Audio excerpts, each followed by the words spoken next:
All right. Now that the mic is working, I think. Welcome to Talking Nardcore, guys. Thank you guys so much for coming out. We're going to try to go through the 40-plus year history of punk rock in Oxnard and the surrounding areas. Hey. It's a long and it's a hard task. And so when Caroline, who runs the OPAC, hit me up about it, there's one person I knew would be into doing this, and it's this guy right here. So I called him up, and we tried to discuss about what was the best way to do this. And we figured records last forever, right? Bands come and go.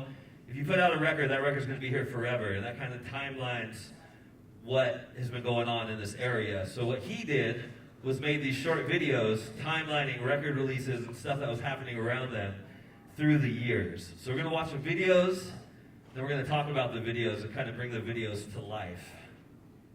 You have anything you want to say? Yeah, I hope you guys like it. This is fun. Thanks to John for helping to put this thing together. And Nardcore for Life, what's up? So let's bring up the first four panelists. Hopefully they're here. I saw them earlier. Maybe now they're scared, so they don't want to come up. But I see him over there. Larry White. Let's bring up Larry White. You know him. Larry White. This is Larry Nardcore White. Plays drums in Aggression, Stalag 13, and Dr. No. These are three of the big four Nardcore bands. Give it up for Larry Nardcore White. Larry. Everybody. Looking 27 with no beard. What's up? Yeah, no beard. I guess next up is Mr. Mayor of Nardcore, Tony Cortez. You know him for playing guitar in No Repute, sings in the Robot Uprising. He produced the first Nardcore compilation and the Nardcore 30 Years Later compilation. Give it up for Tony Cortez. Living legend, Tony Cortez. And I see Becca's there. We can bring up Becca. You guys know Becca Porter Miller? Yeah, Becca! She worked at BYO Records for a very long time. She used to book bands through It's All Good Booking. Now, she's a PhD and a college professor. So give it up for Becca. Becca, living legend. Check. Last but not least, Mr. John Faniff, the singer of Ill Repute, documentary filmmaker, worldwide surfer extraordinaire. Give it up for John Faniff, guys. Just in time. All right, so you guys comfortable over there? You want to check those mics really quick, see if they work? Check. Yeah, they're working. I feel like OAC. All right, well, let's get this thing started. Josiah, if you could hit play here, and let's watch this video. Shout out Josiah. What's up? Our abbreviated, possibly inaccurate, but honest attempt at the history of Nardcore, 1981 to infinity. If we're attempting to be completists, we should probably mention a couple things before we get started in this overly ambitious project. There were two punk bands who played shows in the 805 in the 1970s. Some will argue that Public Enema from Napomo, California was the first. Unverified lore says they were formed in 76 or 77 and played shows around Goleta and Santa Barbara until calling it quits in 1979. The other was the Rotters. Formed by film students at Moore Park College, this group managed to put out a couple singles in 1978, with the first single, Sit on My Face Stevie Nicks, getting some play on Rodney Bingenheimer's K-Rock radio show, Rodney on the Rock. They'd also gained some notoriety in the late 1980s as one of the bands included in the first 4 LPs of the Killed by Death compilation series.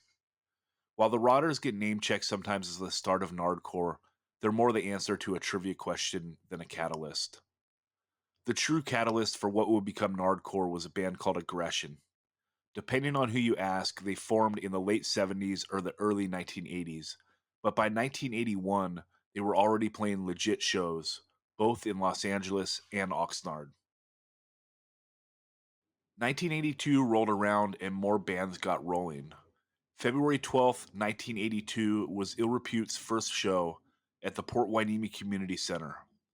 Also, many of the punk shows this year took place at the Goleta Valley Community Center up in Goleta. 1982 was also the first year a Nardcore band would find its way onto vinyl.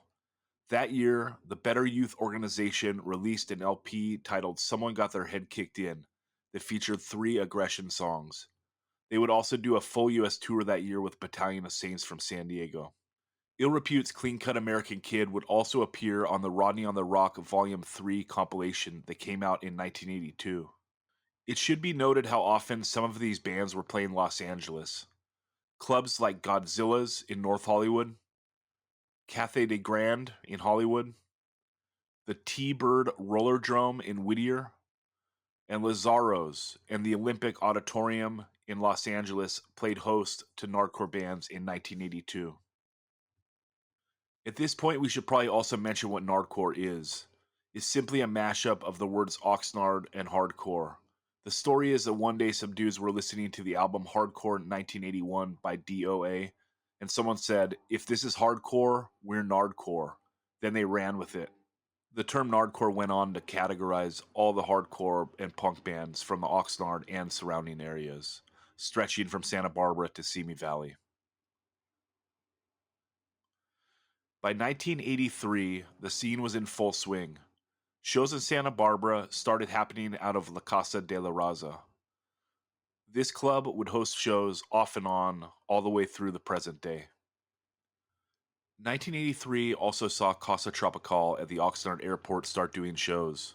Oxnard was now playing host to some of the biggest punk bands of the time. 1983 also saw 4 notable releases. Agression released their first LP, Don't Be Mistaken, on BYO Records. Ill Repute released their first 7-inch, Oxnard, The Land of No Toilets, on Mystic Records. Also, 2 compilations featured Nardcore bands. The We Got Power compilation LP came out on Mystic Records featuring Dr. No, Ill Repute, and Stalag 13. Also, a compilation called Life is Beautiful, So Why Not Eat Health Foods came out on New Underground Records and featured MIA from Ventura. The Nardcore bands continued pounding the pavement, playing shows all over California, from NorCal to Los Angeles to San Diego. Ill Repute and False Confession even played Tijuana, Mexico in 1983. The fanzine 60 Miles North was also started this year by Mike Rogers to document the Nardcore scene. 1984 is generally considered the most prolific year for Nardcore. All the major bands put out new music this year. Ill Repute released their 12-inch What Happens Next on Mystic Records. Stalag 13 released their 12-inch In Control on Upstart Records. Dr. No released their 12-inch Plug In Jesus on Ghetto Way Records. RKL released their 7-inch It's a Beautiful Feeling on Mystic Records. False Confession released their self-titled 7-inch on Mystic Records. And the Nardcore compilation LP was released on Mystic Records, featuring new music from Aggression, Scared Straight, RKL, Ill Repute, Stalag 13, and more. Casa Tropical had what may have been its final show on January 18th, 1984, with TSOL, Ill Repute, and Major Disturbance. La Casa de la Raza was still going strong, and there were a bunch of shows in Santa Barbara that year. Solid Gold at Wagon Wheel and the Town and Country Bar on Wainimi Road both had punk shows that year. All the major Nardcore bands played these 2 clubs in 1984. Aggression and Dr. No both did tours in 1984. All of the bands continued to play all over as much as they could. 1985 gave us more notable releases. The Dr. No Burn 7-inch on Mystic Records. The Aggression self-titled LP on Mystic Records. The Rat Pack self-titled 7-inch on Mystic Records. The Scared Straight self-titled 7-inch on Mystic Records. And RKL's seminal LP, Keep Laughing, on Mystic Records. Also, I guess at this point we should mention Doug Moody and Mystic Records. Many bands who are on Mystic have mixed feelings about the label and the royalties. paid or unpaid. RKL even depicted Doug Moody getting his neck cranked on their 1989 release, Revenge is a Beautiful Feeling. In 1985, Ill Repute and Scared Straight went on tour together, with Scott Radinsky of Scared Straight doing double duty, also playing drums for Ill Repute. The bands made it to Pittsburgh, where their van got jacked along with the equipment. The Nard Curse had made its first major appearance. Dr. No and RKL also toured this year more successfully. Casa de la Raza continued to do shows up in Santa Barbara. And the Red Barn in Isla Vista started doing shows as well. By 1986, things were changing. Dr. No and Stalag 13 were going more metal. Ill Repute slowed down. Tony and John experimented with a rap project, then John went off to guitar school. Dr. No did a US tour, and RKL were playing a lot of shows all over. Aggression and Habeas Corpus also did a US tour that year. There were shows at the Officers Club at the Camarillo Airport, at the Red Barn and People's Park in Isla Vista, and at the Skate Palace in Port Hueneme. 1986 also gave birth to Fred Hammer's It's Alive fanzine. That's the first part. That's part one, people. I hope you enjoyed a little bit of that. Yeah. We're going to take it all the way through 40 years. But first, let's put in the panel. Dudes and ladies, what did I get wrong? Any major grievances with that? I was drunk, I don't remember. Wrong, nothing wrong, but there's just so much Yeah. to entail that you couldn't get it all, I forgot about that. So real quick, was the Rotters a big influence, or was it more Aggression? Was when Aggression started, that's like, hey, we're gonna start a band. Like, did you guys see Aggression and then want to start a band, or was it like all the same time? What was it? I'm pretty sure Larry saw Aggression. So I think so. I for think he me- was into Aggression. Yeah, for me it started, I had started a local band called White Trash, and that was probably 1980-ish, and started hearing about more bands in Oxnard coming out, which would have been Aggression, the Rotters, were they Carpinteria? Where were the Rotters? More Or somewhere, anyways. And so for me, I started going to these parties and seeing Aggression and going, this is cool stuff. And I'd also been turned on to the shows in Hollywood, going to nightclubs and hearing more and more of these punk bands. So I was getting really kind of tuned up on what was going on out there. And then again, for me, I've always just been at the right place at the right time. And at this point, Aggression in like the late 80s, going into the 81, needed a drummer. And I got to give Robin Cartwright a lot of credit because that guy, I think, was in every band from Stalag 13, Dr. No, Aggression. And I jumped in with Aggression and we started playing Hollywood, we started doing more shows. The music to me really was different. All the bands, the big four, were all different types of sounds. To me, Aggression was more like a skate rock. But were they like Tony and John, when you saw Aggression, did you see Aggression before you started Ill Repute? No. You guys started at the same time? Like, We didn't know any Oxnard bands when we started. Yeah. And we were like painting on walls and shit. And We thought we were the only ones out here. then I think we went to Art and Joey's party or something. I don't know how we got turned on to So something. we went to that fish and chips place and we met John and Mary. Yeah. And they gave us flyers for parties and stuff. Yeah, and We're like, suddenly, "Holy suddenly shit, we there's didn't know there was smokers an out there." Oxnard scene, or I guess it wasn't called that yet, but Aggression, of course, Aggression was already, in full swing, and so we were, suddenly we went to these parties, and then everybody was in the same place, so. yeah, how'd you find punk? There was parties. There Just parties? It was all over parties, the right? place. Yeah, I remember the first time that those Aggression guys came to a Ventura party, because we're from Ventura, sorry. And they showed up, and I remember talking to, oh my God, Mark had on Senior Lopez with the sleeves cut off, and we're thinking, oh boy. Anyway, he said, yeah, we heard that there was a punk party here, and we thought it was going to be new wave, and then they just became part of, right? That's kind of how that merged. Becca was the punkest person in Ventura County. Absolutely. Yep. I was scared of her. And she went to LA, yeah, we were all kind of scared of her until you met her, but Scared. I wish there was pictures. Well, she was in Suburbia and Another State of Mind, so she has more punk points than anybody in this room combined. guys, just so you know. I'm just really old. Can you guys talk about the first shows you played and what was the scene like in like 81, 82? The biggest show I can remember was a Cron Gen Vice Squad at the Olympic Auditorium, and that was one of the biggest ones for me. I've seen one photo of that era, and I'm just a baby. I'm like 19, 20 years old. And I know we played at it was a closed down shopping center in East LA that had like a lot of big dudes at the doors, you know, to kind of keep the peace. And that's where Big Bob reached over your brother and clocked the guy. Was it the Joneses or Blades or Blades, that whole thing? Anyway, yeah, there were a lot of shows. It went real fast for me. Mostly in LA though, right? There wasn't much going on locally. You know, there wasn't. It seemed Just like parties? we didn't play a lot. I wasn't involved when there was a lot of the party playing. That's where I had saw them. Parties mainly, yeah. But then once I jumped in, we all of a sudden were like on that train moving forward and doing LA, getting ready to do that, the recording for the comp that someone got their head kicked in.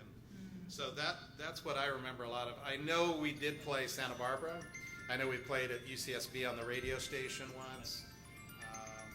Some local stuff, but the memories, I can't really tell you which parties and where. I remember more of the Stalag parties. What was like the first local club that started having punk shows? Was it Casa Tropical or was it Mickey Moose Mickey Moose? in Ventura. Well, that was where they had. Yeah, That's where the Rotters the Alley played. Cats played there Alley too. Cats. Yeah, and Fear played there. Oh, nice. Yeah. There was one That was over Nickelby's. I Montana. know the Avery's, Mike Avery, the owner, is here, and but before he bought it, was the Mickey Moose or something? The Mickey Moose, yeah, but it was. I thought it was on. I don't know. So pretty much the scene was just parties up here, And and you would go to LA. LA was where. Right. And the shows, people would get you rent a Knights of Columbus Hall or something, and then like by the first song, they would want the guy would be trying to shut it down. You know? Oh yeah. Can you talk about how you started playing LA shows? What was the connection? And you guys played Godzilla's a lot, and that's because the Right. Aggression guys bounced there. Is that correct? Yeah. Godzilla's was a really cool place. It was the best place. I feel like we Thanks, played Pete. with the Damned there. We did play with the Yeah. Damned, yeah. Well, Gary Tovar should definitely be mentioned because he Yeah. was doing the Goleta Valley Community Center, and so he would Got just all those English bands here. and he just enjoyed, like, we were Gary friends. Tovar is the guy who started Golden Voice for you people out there. And so he would bring us up to, he would give us shots on the Olympic Auditorium shows, and we were like, right on, you know. So Why don't you talk about that? What was it like to play a place as big as the Olympic Auditorium, being as young as you were? Scary. it was because it was Yeah, it was lawless too. Yeah, it was wild. Yeah, it and was those crazy. places, they filled the arenas. I mean, remember the Perkins Palace, all the big shows where the Santa Monica Civic, when punk was happening in like 80 through 80, about 2-3, anywhere in LA, it would just oversell. There was just the coolest thing to go see these bands, and there was a lot of people. And I can remember in Aggression just sitting up there on this riser looking out there going, okay, this isn't a party, this isn't a little club, this isn't the Cathay de Grande, it's big time. So it was scary. Yeah. Well, 1984 is the year where you guys all put out amazing records. Like, What Happens Next, In Control. Like, what was 84?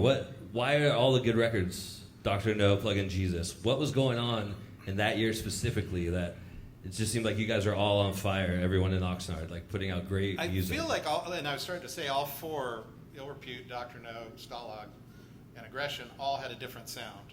Yeah, 100%. So Aggression had its sound, which I was saying is more like a skate surf punk thing. Repute had its own, the Clean Cut American Kid, Cherokee Nation. It had its own drive. It was just different than Aggression. Dr. No was this menacing, maniacal form of Oxnard raw power.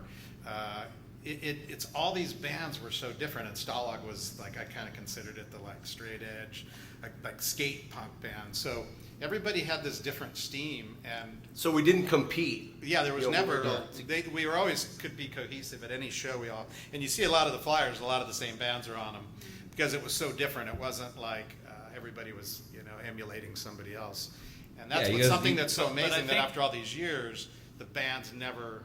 They kept their own path, their sounds. But I think to answer that question about 1984, it was all timing because when punk rock came from wherever, you know, some people say it was New York or England, when it came and it hit the beaches and the towns like Oxnard, it was time, you know, we found it and then it was time to make your own band. So I think 84 was just like that sweet spot where, you know, the bands like Sex Pistols and Dead Kennedys and we got a hold of it, and then we started hitting the garage and playing, and then it's just the timing 84 because And then you think maybe you guys have been playing for a couple of years, you got better at playing. Agreed. Because I mean, those records are amazing to this day. We all bought gelled tuners. about the same time. We were all just hanging out, you know, feeding off each other. So we all just kind of. And we'd all go to the same time, shows and yeah. support each other and There's kind of also go, wow, more that's labels. cool. Like back in the early 80s, there was like 5 punk rock labels in the entire United States of America. Yeah. So there also was more opportunity for people to actually make a record. Because before that, there really wasn't. Of that first era, what do you consider like the peak year? Like, is it the hottest in like 82, 83, 84, 85, 81 before the records? Yeah. How about like including the Nardcore bands though, because you guys start doing records in 83. I think you touched on it. I think like between 82 and 4, there Right, was the yeah, magic just of that- everything was really like meshing. Everything, all the bands had their sound. We figured it out. There wasn't really an experimentation still. Just writing music, and it worked, and people liked it. So I think it was just kind of the lightning in the bottle for the 4 bands. So what changes in 85 and 86? No venues. There was no venues for years. Yeah. And you know, Ventura Theater wouldn't touch punk rock bands, and too much glass out front. You know, and you know, places would get thrashed. You know, like the Casa Tropical was closed down, and people were like break the sink off the wall. You know, it's just weird. It was just weird. And Personally, I lost interest because it just got so violent. I mean, gangs were just showing up. It didn't matter who was playing. Different gangs would show up and just go at it. Fender. Yeah. And it was just, it was kind of sickening. And that started in 85, 86? 85. 85, It started yeah. getting stupid in 85. I remember that. And there was a lot of shows at Fenders, and people were getting stabbed and shot, and it was just out of control. And it wasn't, you know, like all the way, even probably maybe even into 84, but it was always such a cohesive thing. Like the bands weren't any different than the fans, and everybody was friends, and everybody hung out and did that. Every now and then you'd have some fights or whatever, but it was never anything like what happened in 85. And there's a lot of different elements that come into what that was, and we're gonna do a thing on LA punk rock. Yeah, and our scene from 81 to 84, 85, it was just all about fun and having a good time. We weren't into, you know, the violence and into that stuff. I mean, it would get rough, but we weren't into like the crazy Stabbing and shooting people. So I know personally, I just said, you know, I don't want to be a part Henry of did this have a anymore. chain, Yeah. and I've seen him hurt people with that. And Yeah. wait a Yeah, minute. Henry Knowles- Hang on a second. Henry Knowles was out of control. He was, if there was any problems, you just ran straight to Henry Knowles. Or call Big Bob. All 3 of them, Mark, Big Bob Henry, didn't and need to Big do Bob. anything. He just showed He was- up and he was people just would big and run. menacing. Yeah. Wow. Well, cool. Well, I think it's time maybe we bring up a couple more panelists. Mr. Joe Rivas. Yeah. You know him from Burning Dog. You know him from Out of Trust. Doing the long walk. You might know him from Ill Repute in the 90s. Episode 1, what's up? Yo! Do we need to make room for them? Do you want us to go? No, you guys stay. Everyone stays. We're just bringing more people to join the party. And where is Mr. Fred Hammer? Yeah. There he is. Cancel You know him Christmas. from It's Alive, Fanzine, and Records. Oxnard High graduate, Fred Hammer. I remember when Fred used to send us fan mail.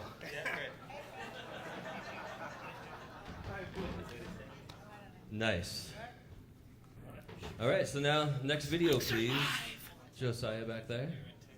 1987 was a strong year for shows in Oxnard, with the community center doing a bunch of notable shows. There were also shows at the Officers Club at the Camarillo Airport, Skate Palace in Port Hueneme, and at the Golden Eagle in Santa Barbara In 1987, RKL released their LP Rock and Roll Nightmare and played lots of shows all over California. Aggression and Dr. No both did tours in 1987. Aggression's tour stretched into 1988, and when they broke down in Denver, they just chose to stay there. They would continue to play shows based out of Denver. In 1988, everything slows. Dr. No was a full heavy metal band by this point and released their third LP, Wreckage and Flesh. There weren't as many notable shows as prior years, although there were still a couple notable ones at the Red Barn. Scared Straight released their LP, You Drink, You Drive, You Die, in 1988. The following year, their singer, Scott Radinsky, had a breakout year playing minor league baseball for the South Bend White Sox in Indiana. He was called up to the major leagues to play for the Chicago White Sox in 1990. Sometime in 88 or 89, Ill Repute went to demo some tracks at the new Mystic Records studio down in San Diego County. Doug Moody would release these recordings as the Transition LP in 1989 without the band's permission. In the late 1980s, Numbskull Productions started doing shows at the El Tapatio Club on Oxnard Boulevard. These shows would stretch into the early 90s. By 1991, an all-ages club called Moggs on Main Street in Ventura was going, booking lots of notable acts. The Insomniac, later named the Mayfair Theater, did big shows during this time period. There were also shows at the Anaconda in Santa Barbara. Ill Repute played a lot of shows in the early 1990s and released their LP Big Rusty Balls on Dr. Strange Records in 1993. They toured on it without John singing and would split that year. But punk in the 805, as well as all over California, was bubbling in 1993 and primed for something big to happen. All right. So there's that little time period. I have something really quick I want to say because we're talking mainly about records here. There was a lot of bands going on in that time that didn't get mentioned in that video. So in the late 80s, there's a bunch of new bands starting. They might not have recorded or put out more than a demo tape, but there's bands like Irony, Leviticus, and Narthic Structure from Ventura, Disordered Youth, Global Warming, Society's Results, and Solemn Fate from Oxnard. There's also a few speed metal bands like Global Chaos, Bold Decree, and Prime Evil. And then as it melded into the 90s, there's more bands like Tripmaster Monkey, Dignity, Thought Festival, and Stalefish out of Oxnard and Wainimi. Arch Enemy, Handsome Devils, and PSF out of Ventura, and bands like Citizen Down, Redfish, and Strung Out of Simi Valley. So I just wanted to give them a shout out since none of them besides Strung Out put out many records or anything like that. So they were playing a lot during that time. I used to see all those bands play a lot in the early 90s. So shout out to them. So talking that period, 87 to 93, Joe and Fred, you guys both get into punk around this time. What is it like getting into punk in 1986, 87, and kind of missing the glory days of like the big Nardcore bands, but loving it and being on the tail end of that? How do you get into punk, Joe? Is this on? I don't exactly know. Like, you could listen to episode 1 of 185 Miles South. That's right.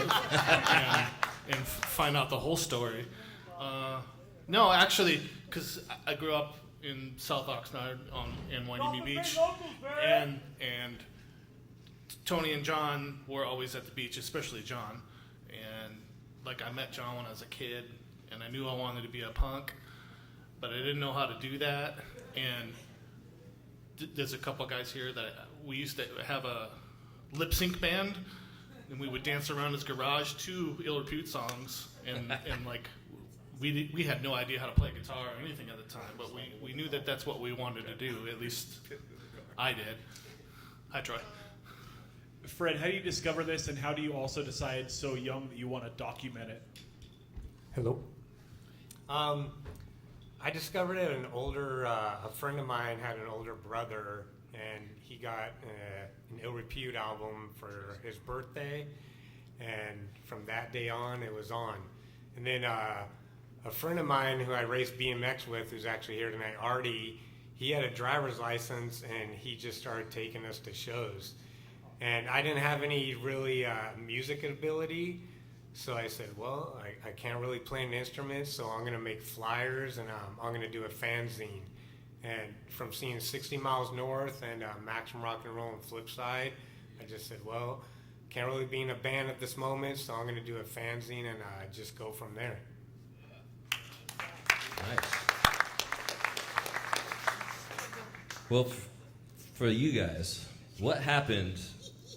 I mean, I guess the violence, but like, it seemed like either bands went metal or they went super the other way. You were in the metal band, and you guys went the complete opposite way. What was happening? Why, like, did you just get sick of playing the fast hardcore? It was kind of happening in the world out there with that thrash. Well, yeah, the whole world was doing the it, yeah. thrash crossover was happening, and I got to admit, nobody probably knows except for a handful that know. Stalag 13 did recordings that were, we called it the metal year, and that was really the beginning for me, the hair, the double bass, before I jumped into Dr. No. But it was happening all around, and this was kind of a transitional sound that was going on, and we were kind of tired of playing In Control and all the other songs that nobody knows about that were in the sets. But it just was feeling right. Me and Ron were taking a direction, listening to black metal, all the Agents of Steel, all the fast stuff, the Venice thrash. So it just felt natural. And after that kind of pittered out in about 87 for me with Stalag, 88, I learned a little bit more of the metal drumming, and then had heard that Dr. No had an album deal with Metal Blade Death, and it was going south, and I knew the owner of the label, so I contacted him and I said, if we can get this back on track, will you finish the recording?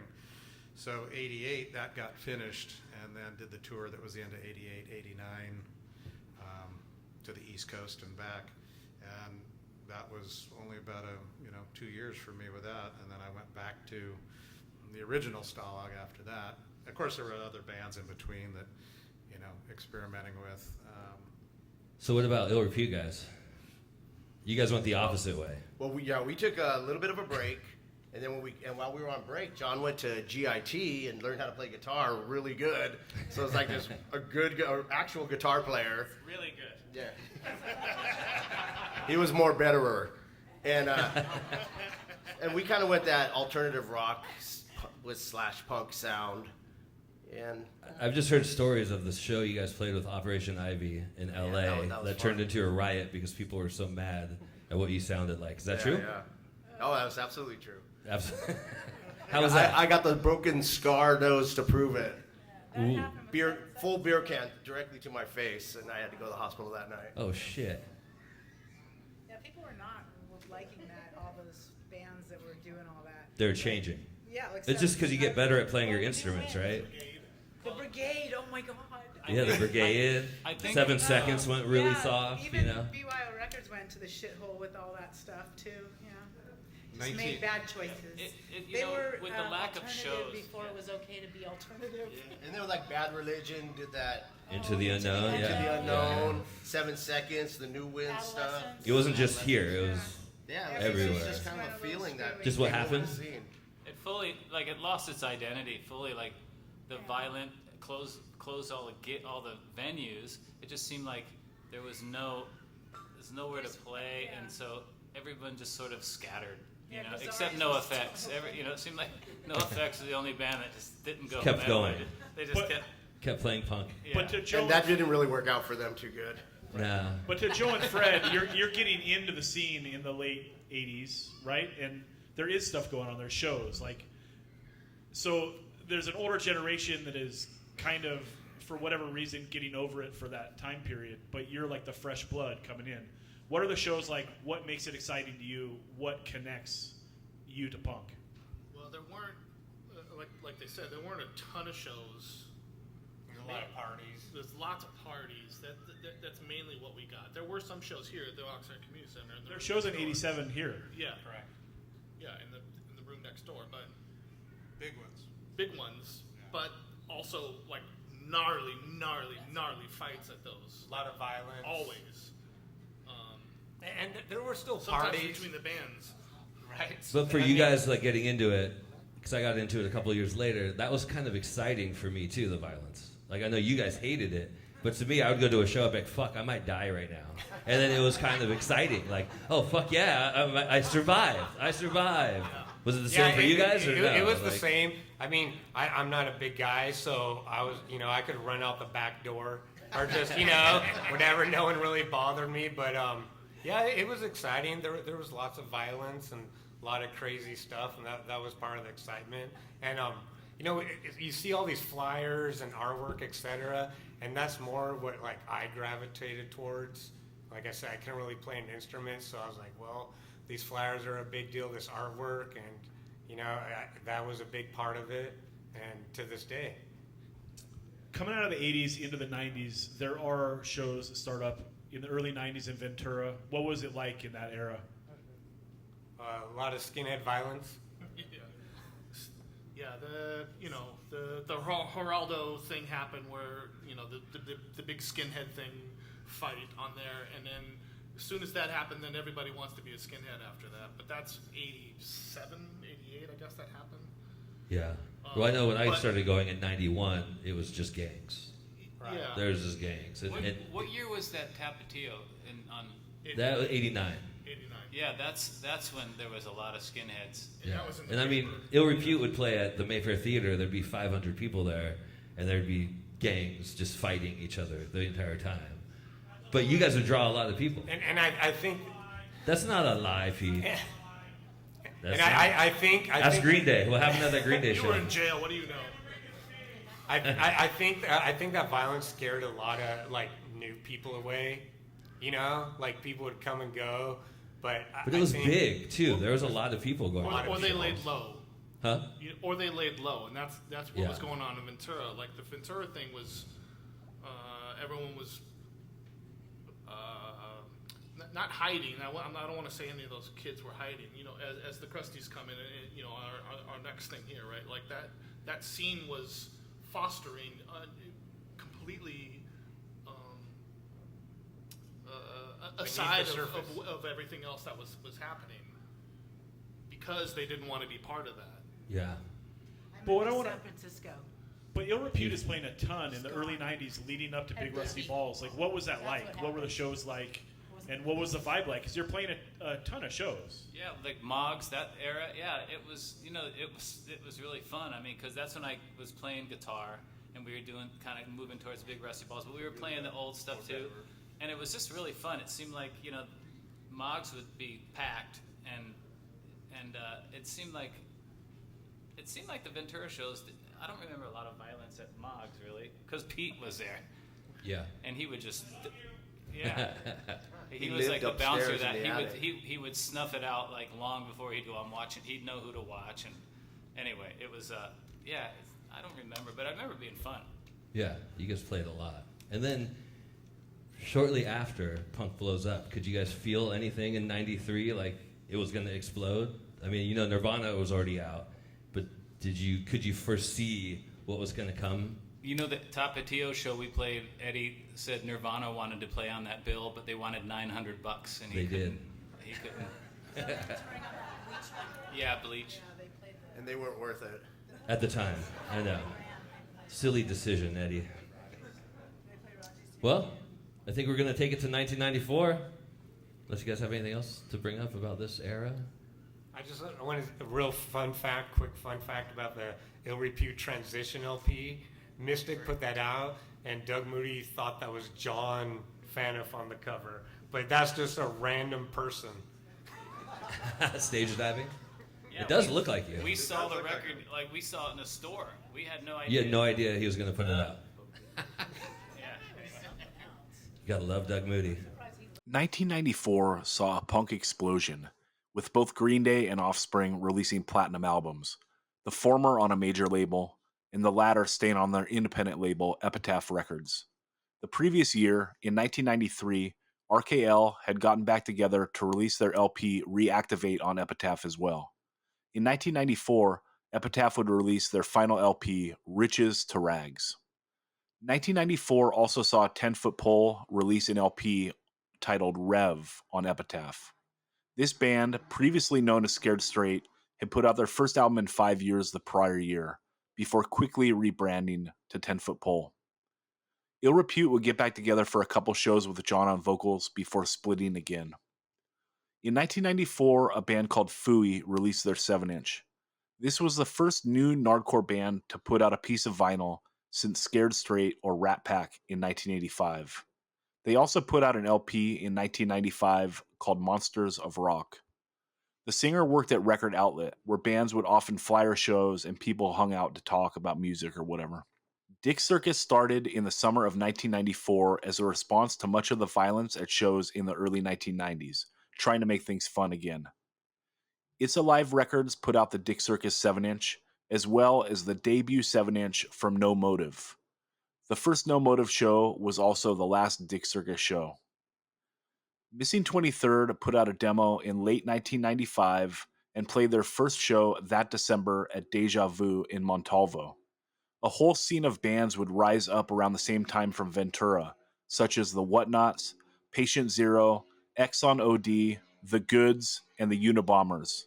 One of the bands from this scene, the Coat Hanger Kids, put out a 7-inch in 1996, and another, Peter Pan's Army, put out a 7-inch in 1997. In 1995 and 1996, 3 bands emerged from South Oxnard to put out demos: Burning Dog, Clenched Fist, and FAY.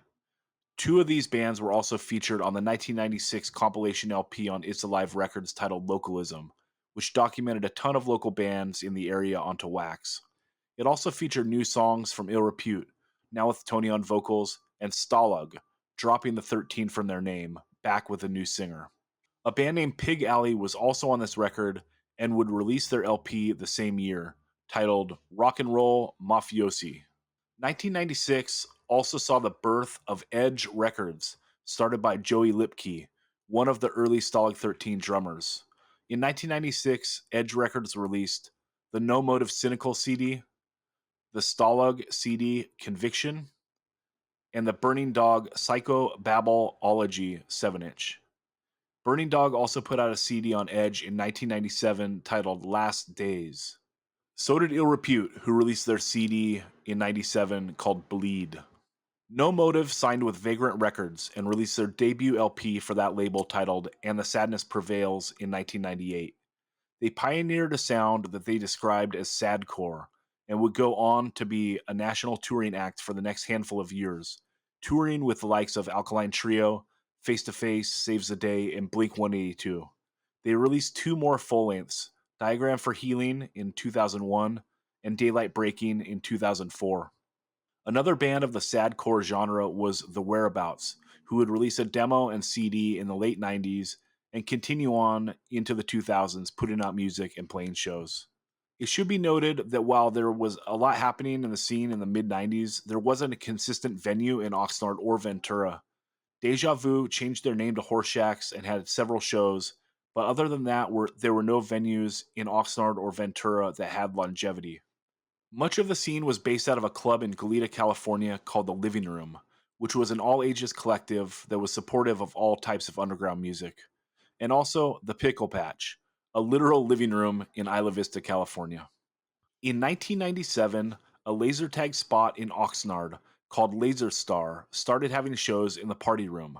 Also in 1997, Voice of Defiance released a 7-inch titled Oxnard Hardcore Pride, and in 1998, Stand Your Ground put out a demo and a 7-inch. Laser Star was the home base for these bands, and the members and their friends put on shows featuring national and international acts. There was also a bond fostered with some kids from Ojai who put on a handful of shows in a barn out there. Ojai would also be critical for the scene in the early 2000s. All right. Yeah. I think one of the most important things in this era is Fooey putting out a record, and that's a crazy ass fact because in '94 that's the first new Nardcore band that had put out a record since 1985. So that gap is wild, you know. The bands had put out records, but not a new band on vinyl. So I want to dig into how important the living room was to have bands record there. Fred, can you speak on that? And also, you start putting out Nardcore bands on record. Yeah, the living room was a venue, a DIY venue in Goleta, all ages. really cheap, $5. And a gentleman named John Lyons, he actually lived at the venue, and he had a recording studio. This is way before Pro Tools. You could record stuff at your house, etc.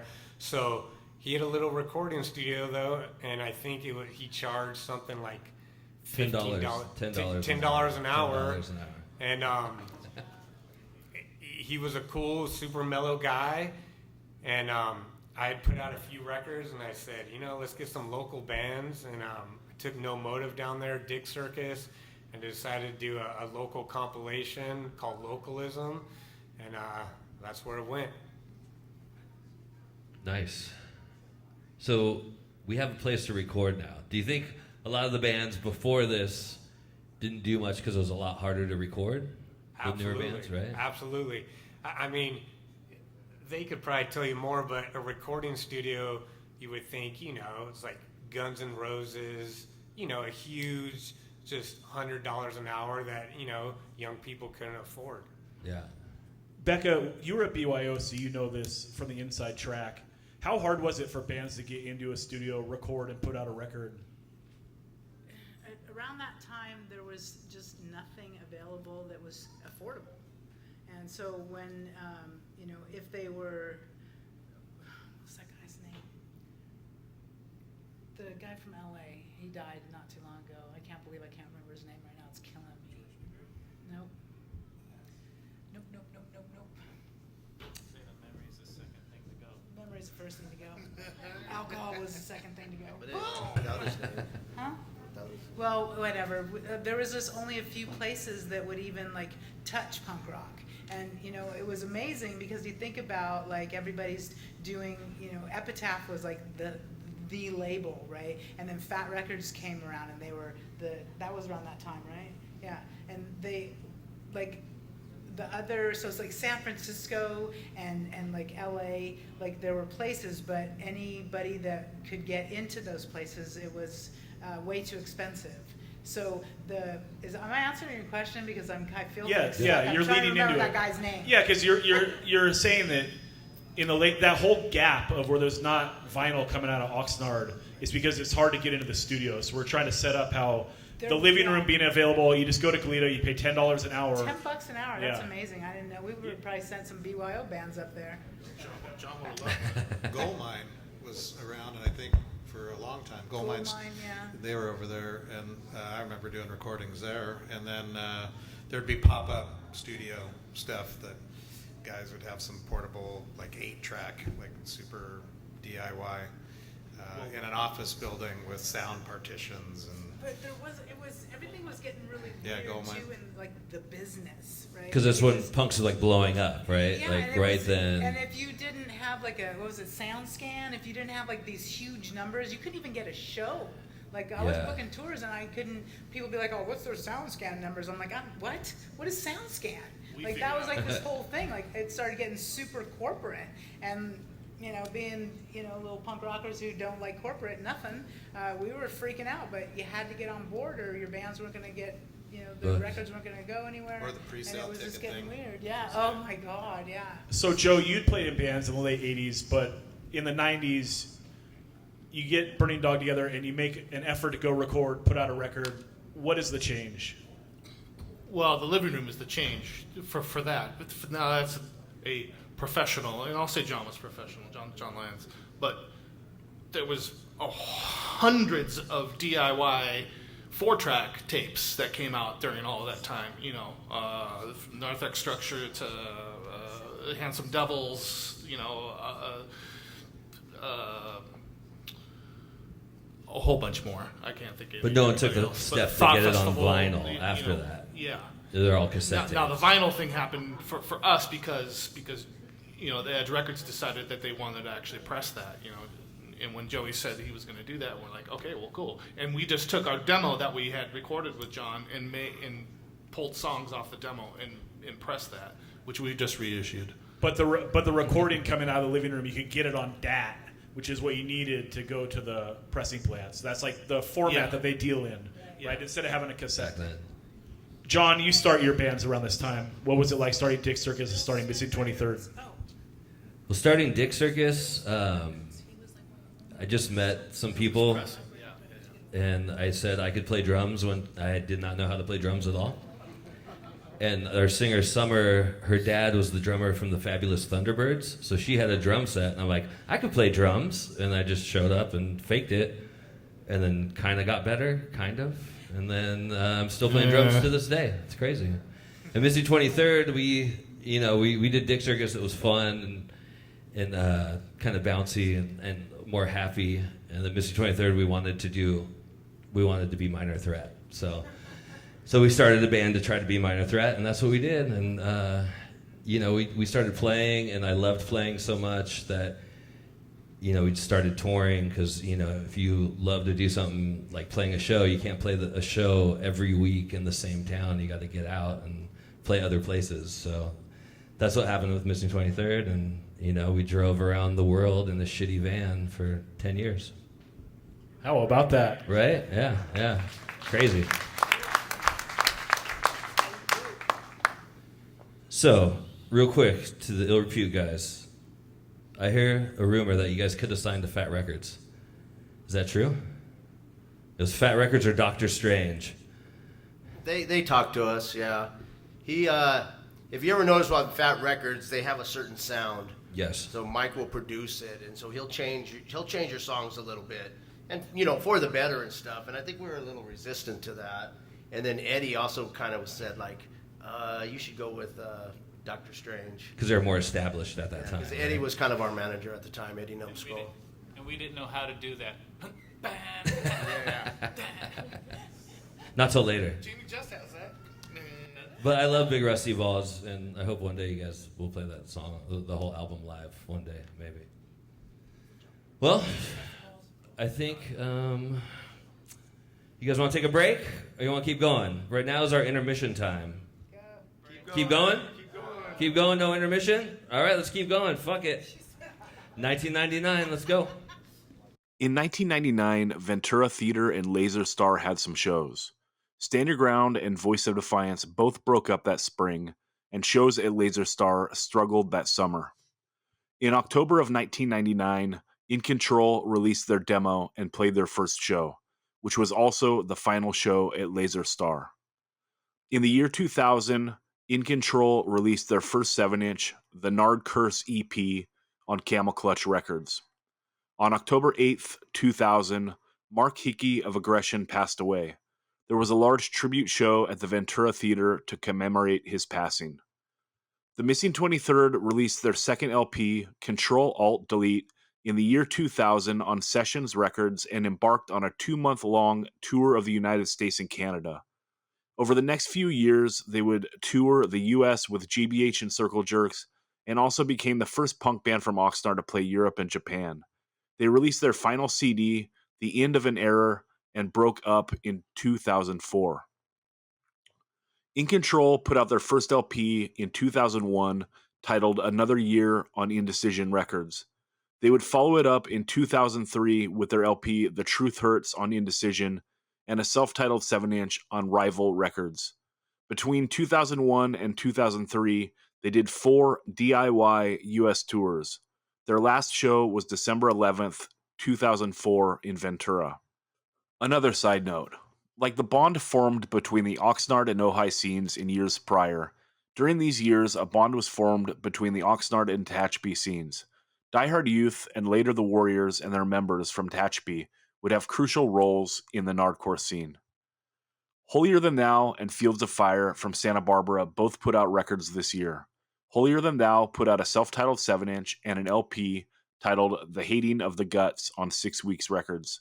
Fields of Fire's first 7-inch, The Kids Can't Be Bought, came out in the year 2000, and in 2001 they followed it up with a CD titled Keep It Alive, as well as a full US tour with In Control. Annihilation Time put out their first LP in 2002, and would join Fields of Fire on a US tour that summer. 2002 also saw the release of the Retaliate demo. Henry Knowles passed away on October 29th, 2002. A memorial show was held for him at the Skate Lab in Simi Valley. 2003 gave us Holier Than Thou, High on Barbecue 12-inch, the Vendetta demo, aka the Vendemo, The Last Priority, self-titled 7-inch. The Annihilation Time Bad Reputation 7-inch. Annihilation Time returned in 2004 with their second LP, aptly titled 2. It was recorded while overseas and was a success, gaining them worldwide acclaim. Glass and Ashes released their first LP, Aesthetic Arrest, in 2004. Also, Vendetta released their self-titled CD, and Heavy Artillery released a split 7-inch with Regburn. There was a 20-year Nardcore anniversary show at the Skate Palace in Port Hueneme. Some of the most important places for shows in this era: Pat's Warehouse in Ventura, the Ojai Women's Club in Ojai, Skate Street in Ventura, the Living Room in Goleta, the Livery Theater in Ventura. You want to bring him up? So we're going to bring up our last two panelists. Stu Wilson, come on up. Vince. You might know Stu from Omega Point. He was also the producer of the Reflections 90s Ventura tape comp that he has for sale back there. No, you're good, you're good. And Vince, come on up from Dead Heat, Omega Point. He records a lot of the newer bands at his studio Winds. And yeah, welcome to the panel, guys. Shout out to that Trader Joe's water. What? Yeah. This is the panel we got. We're talking about newer stuff now. But thank you for coming. Thanks, bro. Yeah, you know, we kind of planned this out already. We're getting into later era stuff. The Rotters are showing up. The Rotters are here, people. Woo! Give it up. Old school. Shout out. So, what was the most important part of this era, guys? In Control put out a demo in '99. We just wanted to put Nardcore back on the map. There was a lot of punk in Ventura County and so forth in the mid-'90s, but a lot of people weren't claiming Nardcore. And we went out and we did 4 U.S. tours. We put out LPs and did our best to put this thing back on the map. We did our best. Fred, you were on the first U.S. tour with In Control. What was that like? Wild. It was fun. I mean, just small shows, but just fun. Yeah. And then on that tour, you make friends with all the Fields of Fire guys. You're already friends, but you get closer and you decide to start Annihilation Time the next year. Yeah, on that tour, I think someplace in Kansas, me and the guys from Fields of Fire just decided to start a band and named it Annihilation Time, and we got back and we started practicing in Santa Barbara and recording an LP, and we went from there. Hell yeah. Stu, when do you get into hardcore, and what is important to you out of this era? Well, I got into hardcore living in Palm Desert, and then I moved to Oxnard in like 2006. Already knowing what Nardcore was, it was pretty crazy. Like being able to like live in the city where it came from. So I was like really into Aggression, really into like Repute and stuff like that. And then I meet Vince, and Vince is like In Control's the band, and then like Retaliate was playing a lot, and Vendetta, and those are all bands that were already just like hitting it off and playing a lot of shows, headlining a lot of shows, and it was just super cool to be a part of. Tony and John, you guys start playing again during this era. What was different? I remember the shows being really fun. Ojai Women's Center. How was it different? Why'd you guys get back together, and like, what's the deal? You know, it was a trip because nobody knew what was going on with Mystic. I know, and the music. I don't know if it was out. We thought, you know, it didn't come out, didn't make the CD jump. You know, it was like kind of was dead. And when Mark Hickey passed away, we all got together and we practiced, and we had a great time. We were laughing. You know, like what were we thinking when we wrote? You know, But then when we decided to do a women's center show, like to kind of, because we're playing a Ventura Theater with all those other bands, and so we get on a show there, and it was packed with all these young people that knew the words of the songs, and I swear, I was so shocked. I was, what the fuck is going on? You know, it was you know, I kind of came out from under a rock, I guess, and just and noticed that, you know, people's kids, that people from the scene, their kids were now like coming to shows, and that's when I realized, wow, you know, that Nardcore was like there was a whole new set coming in, you know. Yeah. Yeah, and then In Control, Retaliate, all, you know, Annihilation Time, all those bands that you were just showing, they just revitalized the scene, and it was great for them just to carry that torch and just keep it going. And actually, if you think about it, better than it really was before. Because it wasn't violent and scary at this point. It was just fun, right? Yeah, it was fun again, yeah. Yeah. Absolutely. High energy. I went to Annihilation Time show in Ventura at like the VFW, and it was so insane. I'm like, this energy was nothing like what I saw when, you know, we were coming up doing it. So I mean, there was a whole new group of people showing support, and the energy was just off the charts. Nice. Well, let's keep it rolling. Talking Nardcore. Let's see. Hit play. Let's keep a watching. By the mid-2000s, there were many subgenres of punk and hardcore in the Nardcore scene. You had Vendetta, Violation, Downpresser, and Retaliate playing modern metal-influenced roots hardcore. You had the street punk scene with bands like The Last Priority. You had stony bands on all sides of the spectrum, from Annihilation Time and Blasting Concept channeling 70s rock, to The Fucking Wrath channeling a mix of Black Sabbath and Discharge, to Charman, who channeled Chuck Berry as the Surfing Bird. Glass and Ashes were a part of the No Idea record scene that was bubbling up at that moment. 2006 saw the release of Retaliate's first LP, along with the Violation demo and the Downpresser demo. This was also the year the Warriors would release their second LP, Beyond the Noise. They would become a national touring act and one of the biggest drawing hardcore bands in the 805 area. Vendetta released their second CD in 2007, titled Time Will Tell, and Violation released a 7-inch called Possessed. Violation followed up the 7-inch with an LP titled Devoured the following year. They would also play shows on the East Coast.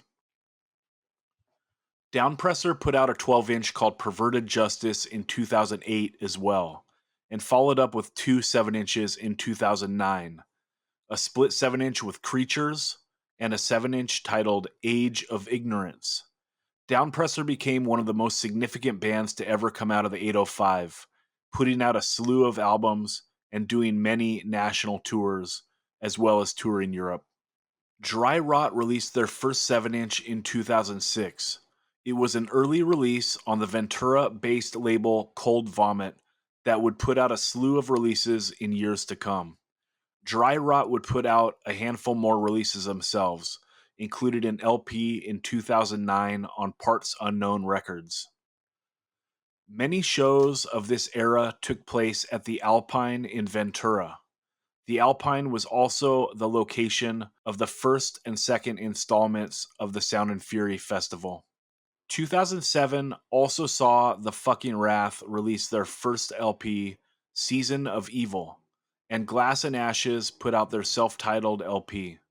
They would both tour together that year. It also gave us the final release from Hit the Deck. That year, they released their CD, Walking Backwards, following up a self-titled 7-inch in 2003 and a CD called Look Alive in 2004. In 2008, Doggins released their LP, The Butcher. Total Resistance released their CD, A Dying Scene. And Annihilation Time released their third and final LP, 3, Tales of the Ancient Age. 2009 also saw the third installment of Sound and Fury take place at what was formerly known the Skate Palace in Wainimi. In 2009, Tony Cortez, along with Burning Tree Records, released the Nardcore 30 Years Later compilation, featuring the first Ill Repute song in over 10 years, plus the return of Dr. No and Rat Pack, plus other bands like The Last Priority, Dog-Ins, Keep Fighting, Retaliate, and Blasting Concept. Dr. No also released a record in 2009 titled Killing for God. 2009 was also the year of the first In Control reunion in Ventura. There were lots of shows at a club in El Rio called The Lab. Retaliate released their second LP, We Are One, in 2009 and would play Sweden in 2010. In 2011, they released their third LP, Thorns Without a Rose. 2009 would see the release of the Rad 7-inch Sadist/Masochist and the Minus demo. Members of these two bands would also form Fell Too Low. That band would release 2 10-inches and 2 7-inches over the next several years before putting out an LP on Revelation Records in 2015. Over the next couple years, Minus would release a self-titled LP, a 7-inch titled Hard Feelings, and split 7-inches with Soul Search and War Brain. Nails put out their first release in 2009, a 12-inch titled Obscene Humanity. They'd follow that with an LP, Unsilent Death, and go on to be one of the most notable extreme music acts of the 2010s. In 2010, Stop Breathing would release their self-titled 7-inch. They would follow it up with a self-titled LP in 2012 and a 7-inch in 2013 before their final release in 2015. 2010 also saw the release of the self-titled Blasting Concept 12-inch, the Dog-Ins Pure Hate 7-inch, and the Fucking Wrath LP Terra Fire.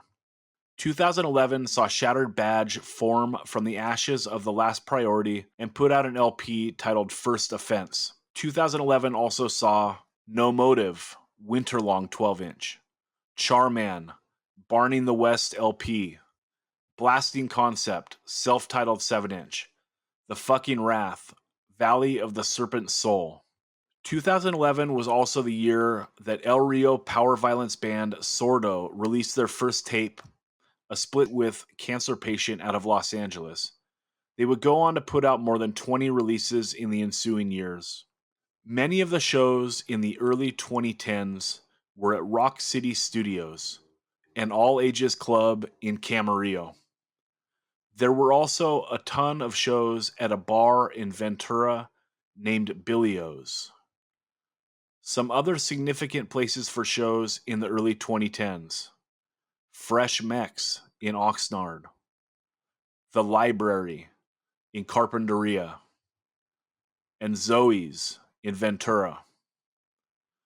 2012 gave us the debut CD from Out of Trust, titled Healthy, Loud, and Honest, as well as a self-titled 7-inch by Never Meant on Camel Clutch Records. It also gave us the first release from Messenger, a self-titled tape on Burger Records. They would go on to put out a slew of releases on that label, as well as tour the US and Europe. In 2012, Treacherous Skin released a 7-inch called Smother Earth, following up their demo from the previous year. The following year, they'd release a split 7-inch with Nomads. Members later went on to form Dead Heat and join Downpresser and Twitching Tongues. 2012 was also the year Souvenirs released their first 7-inch, titled Tired of Defending You. They would release 3 LPs over the next decade and tour nationally. In 2012, Retaliate also appeared on the debut episode of The Eric Andre Show. 2013 saw the first annual Nardfest take place at Ventura Theater. It returned again in 2014 and also in 2015. 2013 was also a busy year for death rock revivalists Catholic Spit, who released a 7-inch, a split 7-inch, and an LP that year. In 2014, Covered in Scars released their self-titled CD on Oxnard label, So This Is Progress. On April 7th, 2014, the mayor of Port Hueneme declared a proclamation recognizing the band Ill Repute for their achievements, and thus Ill Repute Day was born. In 2015, Blasting Concept released an LP titled Sloth Rocket, Retaliate released a self-titled 7-inch, and Constant Fear released their LP Drone Kill. God damn, that's a lot. That's a lot of records coming out. A lot of records. Shit. Scene's firing, right? Can I just say, thank you guys for doing this. This is really awesome, man. I'm learning a lot, and I'm just getting a bigger appreciation for the scene and everybody out here, man. It's really cool. Thank you guys. Yeah. I mean, that's the point, right? The scene never died. There was always people that kept it alive. You know, it's alive. Vince, you get into going to hardcore shows in this era. What is important to you, and why do you get involved, and how do you connect with the scene? So I started going to shows just because like people my age were doing bands at the time. Actually met Travis Cortez like when I was 12 or 13. My first band was with him. It was called Take Your Best Shot. We were, we did that, and so I made friends with his friends. It's funny because it was CI and Oxnard High, right? And it's like across town, so we didn't really see each other, but we were friends through, going to shows or whatever. And I started really connecting with the scene around that time and really started being involved around that era that we just covered. A lot of people I met are like still here, like Josiah, doing sound. Met him through Total Resistance when, we were around the same age, like 13, 15 years old or whatever. And we all started being really involved around this time. And so started getting really connected with the scene just by going to the shows that were available at the time. Because like we had the Loft. And I think that was maybe the only venue that I was going to around that time because it was close enough for me to get dropped off to or anything like that. But sorry, am I answering your question still? It's like You are. Lost. It's how you connect with hardcore, how you got into it. Yeah, so it was really because people around my age were doing it too. No, it's like, No, for sure. like For we sure. all liked the same thing, so we would be at the same backyard shows. Like they were starting bands, I want to start bands. And so we all just kind of got into it together at the same time. Yeah. Stu, 06 to 2015, what do you think is the most important stuff of this era? We're talking an entire decade here. Well, there's a lot of shit going on. There's like all these different genres of music, and I feel like hardcore punk is the same thing, but at that time it kind of wasn't. It was like you had metalcore and deathcore, hardcore, like metal influence, whatever. It's like it gets really like muddy, Christian bullshit and punk, and it's just like there wasn't like. There was a lot to like have to sift through, but like the band, I feel like that was really important. Was Total Resistance around that time because they played both shows. Like, if you're going to a hardcore show, you're gonna see like Of Love and Wrath and or like Bermuda and like for the Fall of Babylon, but then also like maybe Vendetta or like Downpressor played a few shows like that too. But then like Total Resistance would play that show, like a show like that, and then they would also play with like the street punk bands, like Los Desmadrosos, like Last Priority, James and the Mexicans, bands like that. And so they just like played both, and there was like no like beef, and I feel like they like merged those scenes together, which was a big thing because that's like super strong today. There's really no divide at all. Also, I think there's a lot to be said about like Total Resistance and Josiah. At this point in time, we were talking about earlier about how recording wasn't as accessible. Josiah was probably the only person who had any kind of equipment that would make any record sound decent. At this point, at many of my bands, I was recording through a single mic through my parents' Dell computer and just blowing out this preamp, just like making it sound completely terrible. And Josiah was, like a person we can go to, like the Total Resistance record sounded, good. And so we'd go to Josiah. So he was like a total resource for people our age in this time frame to like put our stuff out. because there's probably some records that don't exist without him recording in like that 10-year period. Shout out Josiah. He's doing sound tonight. What's up? And I feel like Josiah and that whole scene like sprouted up a bunch of bands from that like east side of Oxnard and like El Rio. Like a bunch of bands were coming out of like that crew of people, like Cadence. I mean, a lot of people were like playing in the same bands, but like Cadence, Pound the Pavement, like a lot of different hardcore bands were starting because of them. And they would have fests. They had this was Second Best Fest, Josiah's label Second Best. Shout out to that. That was really cool to like just be a part of it. Well, also in this era, the old bands start playing again. Nardfest. Yeah. What's up with that?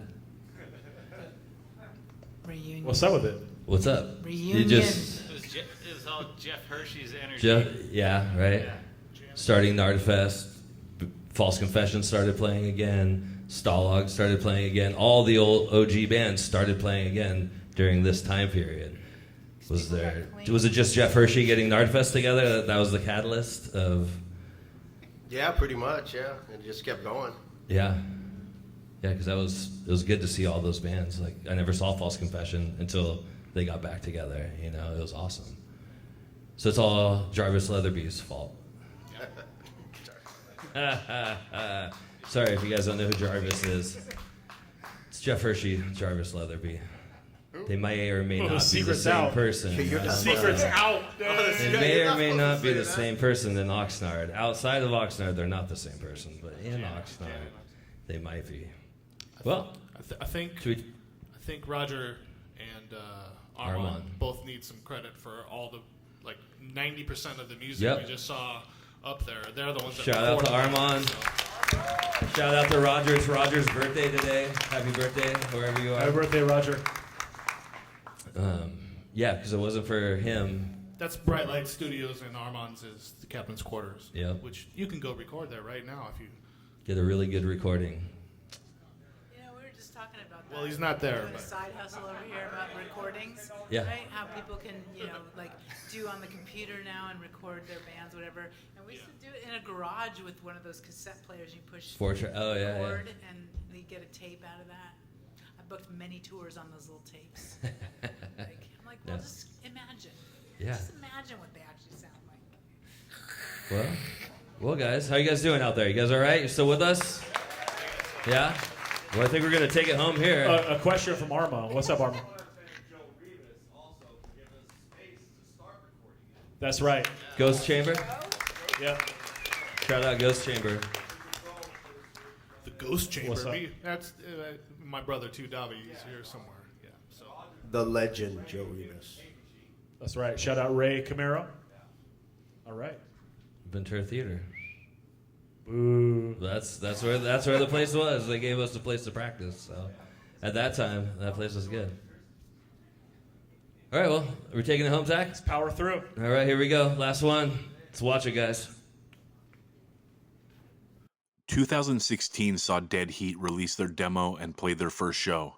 In the ensuing years, they would become the most prolific Nardcore band in history, releasing multiple albums, touring the US, Europe, Japan, and appearing on almost every major domestic hardcore festival. They continue to put out music, inspire a new generation, and pound the pavement, assuring the world that Nardcore is still alive. 2016 also gave us a new self-titled Charman LP. They followed that up with an LP in 2020 called Power of the Night and a 7-inch in 2022. They continue to consistently be one of the best bands out of the 805 and celebrated their 20th anniversary this year. Ill Repute's song Clean Cut American Kid appeared in an episode of the TV show Stranger Things in 2016 as well. In 2017, 3 Day Holocaust released their LP Bred to Slaughter. 2017 was also the year that Civil Conflict formed. They started playing a ton of shows in 2018, inspiring a whole new generation of local kids to get into going to shows. They released Live Fast, Skate Faster in 2019, and Visions in 2022. In 2017, Stalag 13 toured Europe, and in 2019, they toured Japan, making them the first of the original Nardcore bands to do so. Omega Point put out their demo in 2018, then followed it up with a 2019 promo and a 2020 EP titled No Answer. The Tavern in Ventura started having some epic shows in 2018. It would continue through 2021. Cola Boy's first record, Black Boogie Nation, was released in 2018 on the French label Record Makers. He followed it up with an LP in 2021 titled Prosthetic Boombox on the same label. 2018 also saw members of Catholic Spit and Missing 23rd combined to form Detoxy. They do a demo in 2018, an LP titled First Flesh in 2019, and another 12-inch titled Laughter in 2021. Members of Detoxy would then go on to join forces with members of Messenger to create Headcut. Headcut released a self-titled LP on Dune Altar in 2023. Santa Barbara came out swinging in 2019 with new LPs from both Downpresser and Minus. That year, the Oxnard Community Center, now called the Oxnard Performing Arts Center, or OPAC, started having punk and hardcore shows again. The Hong Kong Inn in Ventura was also host to a ton of shows from 2018 through 2020. Slow Bleed also put out their demo. They'd follow up with an LP in 2022 on Creator Destructor Records. Casa Agria released a beer called Slammin' at the Club, a clean-cut American lager, in June of that year. They would also put on sporadic shows in the oncoming years. The podcast 185 Miles South was started in May of 2019, featuring Joe Rivas on episode 1. Some other notable places for shows in Ventura in the late 2010s. The Library. The Garage. The Ventura Bike Hub. 2020 gave us the release of the fourth Retaliate LP, aptly titled 4, along with the In Time demo. In Time would go on to put out a promo in 2021 before releasing a 12-inch on Indecision Records in 2023. They have been one of the most active 805 bands, playing all over. Out West also put out a 7-inch in 2020. They would follow it up with tapes in 2021 and 2023 and would tour the West Coast in 2022.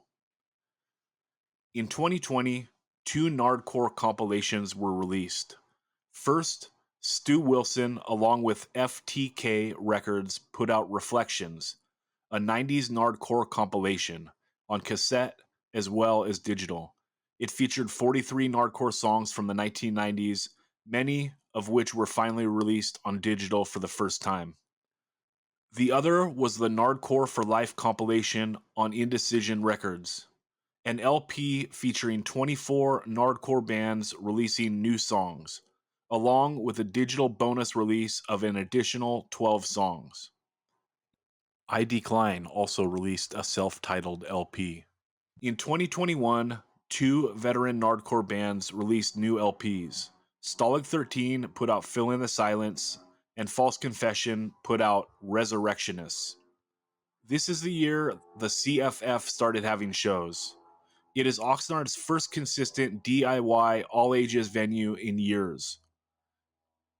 Also, Rapid Skate Shop in Simi Valley started doing shows. Both venues are still going strong.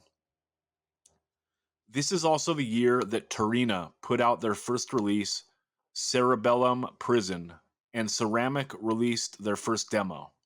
Ceramic would put out several releases over the next couple years as well. Big Bob passed away on October 26th, 2021. There was a show held at Ventura Theater in his honor. Nardfest returned in 2022 and again in 2023. Also in 2023, Tarina released a 12-inch titled Evil Eyes on Days Records. They followed up that record with runs on the East Coast and West Coast and show no signs of slowing down. Also this year, Vendetta returned with their LP Death Grip on Indecision Records, and Dead Heat released a new 12-inch titled Endless Torment on Triple B Records. Findaway Records released the self-titled Out of Trust LP, as well as a compilation of Burning Dog recordings from the 90s, including their 7-inch onto one LP. 2023 also saw the return of Boilerman with their 12-inch Reignition, aptly titled after an 18-year hiatus. A new generation is putting out music as well. Between 2022 and 2023, we saw digital releases from Crucial Thought, Bare Minimum, and Detach. On August 5th, 2023, or 805 Day, many of the current bands converged at Perkins, a secret spot where shows have been done sporadically over the years. The show was powered by generators, there was no door charge, and all the members of the bands can be seen in the crowd supporting other Nardcore bands. The scene is alive as it has ever been. For the last 40 plus years, Nardcore has been an important piece of the culture of Ventura County, and it will continue to be into the future. Nardcore for life, 1981 to infinity. Woo! Hell yeah, Nardcore. Well, It's a very impressive, very, very impressive collection. give it up to Zach, everybody. Well We're going to wind down this Talking Nardcore part of the show. Then Out of Trust is going to play. And real quick, what I want to ask everybody on the panel, each person individually, so it might take a little bit. What does Nardcore mean to you? Let's start with Larry and go that way.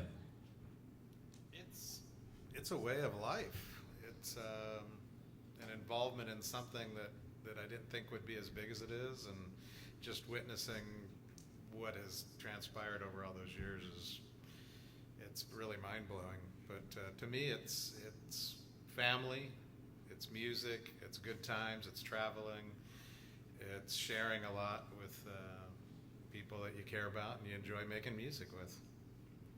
On your shoulders, Larry. Nice. Nice. Tony Cortez. Yeah, he pretty much stole my answer. Family, it's all definitely family.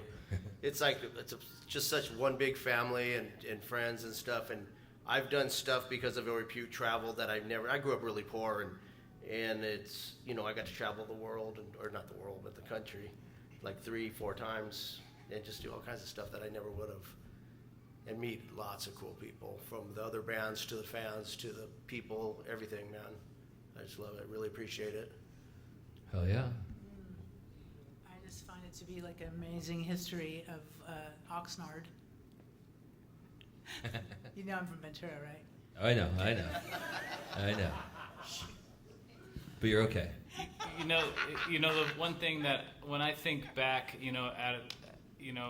as life gets lived, and you look back at us and being poor kids from Oxnard, and all of a sudden we find ourselves like meeting, like hanging out with like the Hernandez brothers, and in a full different culture. Like we just came out of everybody was such a diverse scene, and like going to like Israel and Fred Madiquin's house, and suddenly seeing what their family's eating, and like all the Filipino families, and I look back and think, like, thank God, that that Oxnard is such a diverse place, because when you saw like the shit start happening with like the skinhead gangs and stuff over the years, it's like, good luck in Oxnard. You know what I mean? It's like that didn't last long. But to me, it's like, yeah, Oxnard represents, or Nardcore represents like just a real, just awesome, diverse group of friends and family, you know, that crossed all those bounds. You know, yeah. Oh, ditto. Hell yeah. Ditto. Joe Rivas. Yeah, I guess, you know, for me, all I wanted to do, and I'm going to speak for the Southside Huanimi crew, you know, Forrest and Zabia, and, you know, my immediate friends. Like, all we wanted to do was to make these guys, impress them, and then leave something for these guys, you know, and I hope that we did that, you know. I think you did. You did. Hell yeah, you did. Fred Hammer. I don't know. Nardcore to me, it's just a way to be creative, and like they said, just travel, make friends, and just just pass things on and just show that, you know, anyone can do it, and, you know, just have fun. Joe kind of nailed it on the head. It's like coming into a scene with so much rich history and diversity and feeling accepted. That was like my main thing, was like coming from a scene that people were like, oh, you're not punk, you're a poser. And then I get here and it's like, oh, just like come to the show with me. And I just felt accepted. And it's like taking that rich history and just like giving it to the next group of kids and just like keeping the fire going. Just like tradition, family and tradition. I think they all pretty much nailed it. So Nardcore to me is, I've thought about this before. It's truly my identity. Like at this point, Oxnard is such a big part of what my identity is. And because of Nardcore, like we talk about like family and stuff like that, everyone I know for the rest of my life is because of Nardcore. Everyone like I love is from Nardcore. And so when I think about Nardcore, like it's just so much of my identity and like how much of Oxnard is in me. Like it's my identity, dude. Like I'm from fucking Oxnard. I'll be here till I die. That's what Nardcore means to me. Hell yeah, hell yeah. Yeah, I think that's important. You know, as young people, when you get into punk, you are looking for an identity and you're looking for something to latch onto. And this scene really fosters so much creativity. If you look back to the big 4 LPs that come out in 1984, all the bands sound so different, you know, and that's what's up. Like, so sonically it's very different, but at the same time, like there is a spirit that ran through it and never died, and it went from the originals to, you know, Joe, Fred, everyone in the late 80s and into the early 90s, and it carried on. Everyone did their job to bridge the gap. Also, I think that it should be noted that our close proximity to LA were close but far also, right? And I think that all the bands in the Nardcore scene wanted to define that we're not that. We have our own identity. And so I think that a lot of the bands from this area would claim Oxnard or Nardcore so hard because we're like proud of where we're from. Like we don't want to just be lumped in with Southern California. It's like this is our own thing, this is our own identity. And you know, all the bands from here always flew that flag high, at least the ones that I connected with the most. Yeah, I think you guys all said it really good. At least for me, with the, you know, I was a shitty little Huanimi kid going to Anacapa Surf and Sport and bugging Fan of Fear to tell me all the cool punk rock stories. And he was always so cool, him and Scotty Morris. Some of them were probably big tales that weren't true, but there was no internet back then when I was getting into it, and they would tell me the things, and then I got older, I started working at Salzer's, and I would do the same thing with kids that would come in, and I'd be like, oh, here, check out this band, do this stuff. And like, for me, Nardcore is kind of like a secret club that we belong to if you're from this area, because you grew up in this area, and it's different than anywhere else. And it's a special thing that I don't think a lot of people have. And it's sometimes people misjudge it, and like in the 90s it kind of got a little weird, but overall it's a great thing, and I love being from Port Hueneme. Yeah, and also we've talked so much about the records and all that, but really what makes a scene is everyone that shows up and supports the shows, buys the records, and so you know where the people in the bands and so forth, sometimes they get more glory. It is like really the people that show up. So much appreciation to all you guys that have been going to shows for however long, and thanks so much.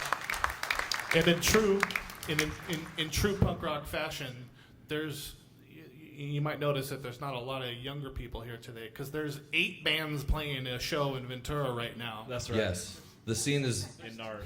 just as strong as it's ever been right now, with new kids, a whole new generation. Playing shows in Santa Barbara tonight, backyard party in Oxnard. Shit's still popping off. Yeah, it's insane. It's awesome.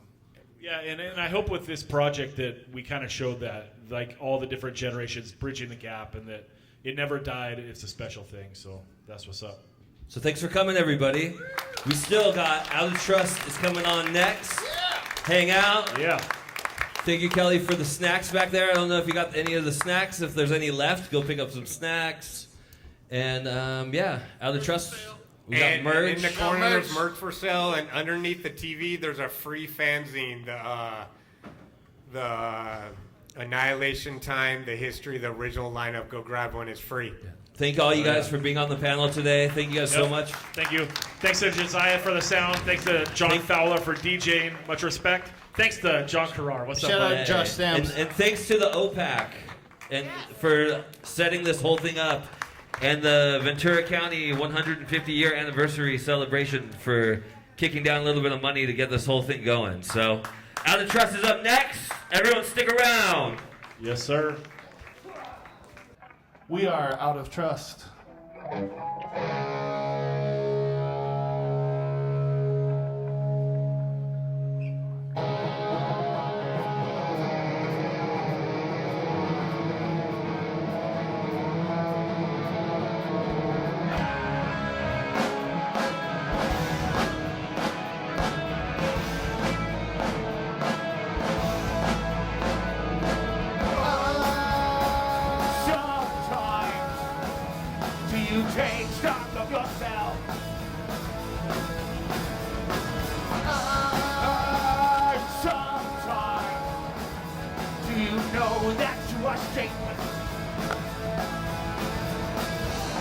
How many people have you done this to before? She cannot be the first, or are you keeping score? You made that bed and now it's time to lie in it. Yes, you made your bed of shit. No apology. I hope you choke on your misery. No apology. I wish the worst for you. I know that's wrong of me. You'll lay alone inside your dark and lonely cell. You built this for yourself. You made your private hell. If you don't get your way with vengeance, now it's fight. You'll destroy another life. Right now, it's time. It's time to set this straight. I know you never will. I know you never will. Stepping through the wreckage and the damage that you made, I can't help but be filled with rage. No apology. I hope you choke on your misery. No apology. I wish the worst for you. I know that's wrong of me. How many people have you done this to before? She cannot be the first, or are you keeping score? You made that bed and now it's time to lie in it. Yes, you made your bed of shit. I don't think this won't come back on you.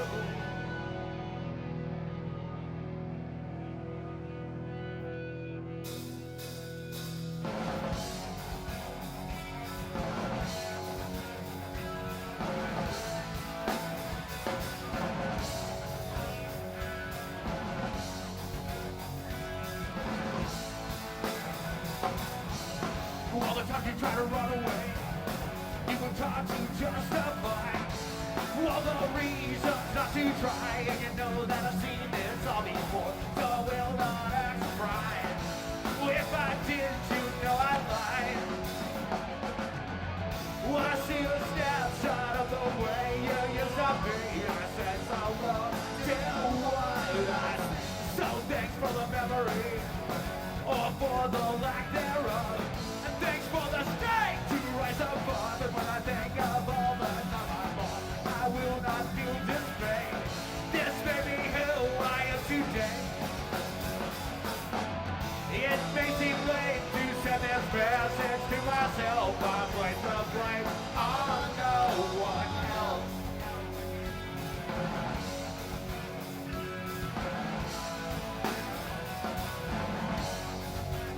Sound right?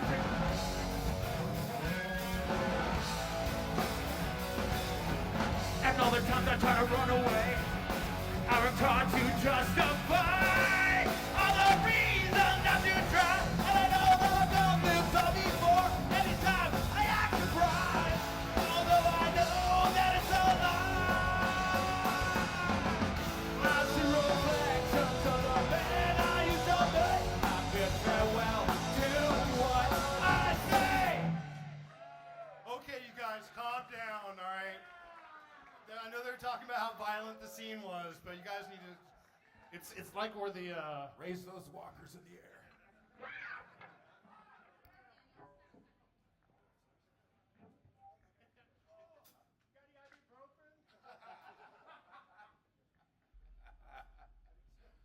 We're the band playing the Cocoon. The Nardcore Rest Home. I think everybody here is officially older than Wilford Brimley was in that fucking movie. He was 49.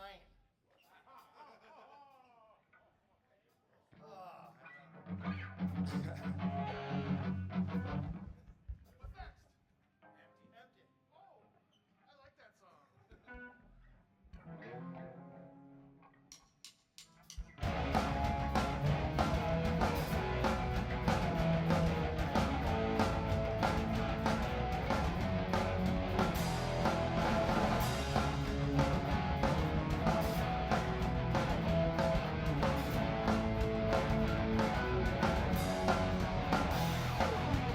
You can't right-click the revolution or spam the mass revolt. You can't click it any louder. Can't click it any louder. 10,000 cyber actions or 100 in the street. They have a voice. They have a voice. And all the lies I still believe when you are so easy to see. Time to wake up, open your eyes. The truth is buried underneath the lie.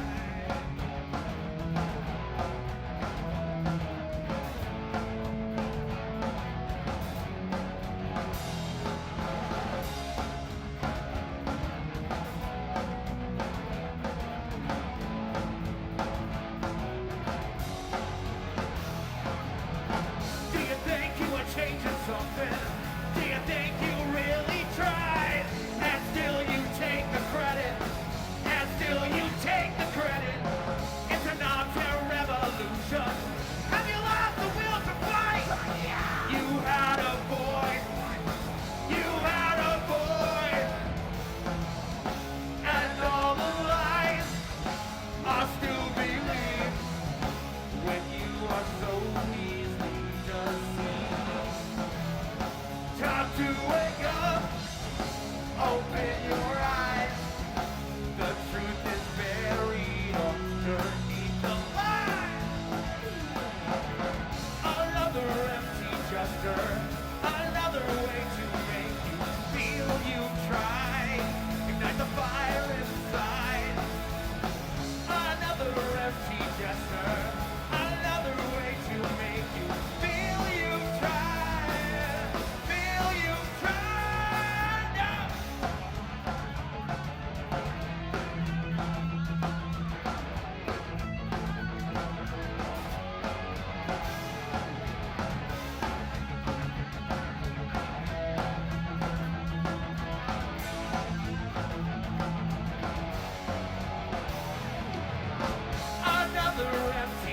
jester.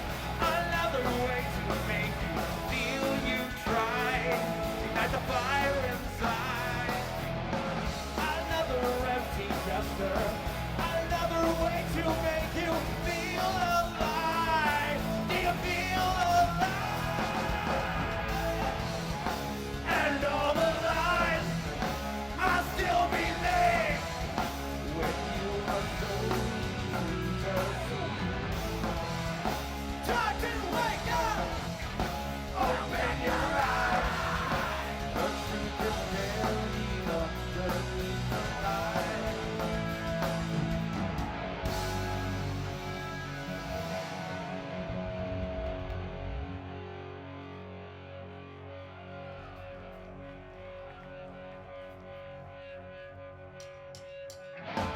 I'm cursed with apathy, I'm cursed with empathy. What felt the pain you brought, knowing you could never see. I know I tried, I know I cared. I was there to lift you up when you were there. Wish I could say the same for you, but I can't say you have better things to do than to worry about me. But that's alright, because I stand on my own to have more perception of exactly what took place. You know I knew the truth that lied directly to my face. When you attacked, I stuck around. I was there to lift you up when you fell down. Wish I could say the same for you, but I can't say you have better things to do than to worry about me. But that's alright, because I stand on my own. And the fact that I'll never be alone, so it's easy to find my way home.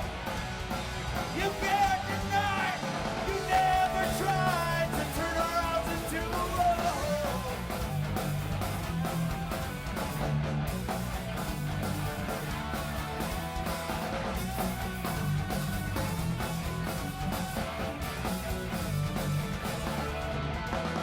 Wish I could say the same for you, but I can't say you have better things to do than to worry about me. But that's alright, because I stand on my own. But with my friends I'll never be alone, so it's easy to find my way home. You can't deny, no, you never tried to turn this house into a home. Thank you. The We next- will be your musical entertainment for this evening. I'd like to thank you all for coming.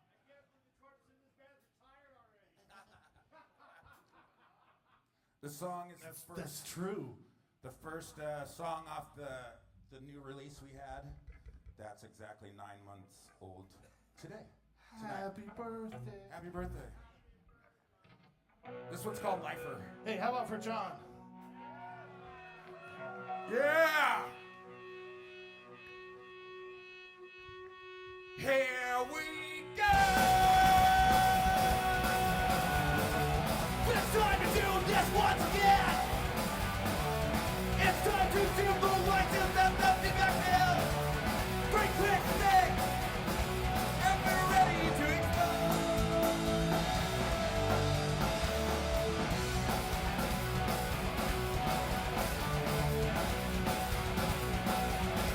We sing along to the word that's in our soul. Drive off the stage into the circle, picking up. Breaker of the violence, of chaos and control. Faces and facts have changed along the way. These roots are deep and I'm still here today. Very deep and I've seen these changes, but my heart is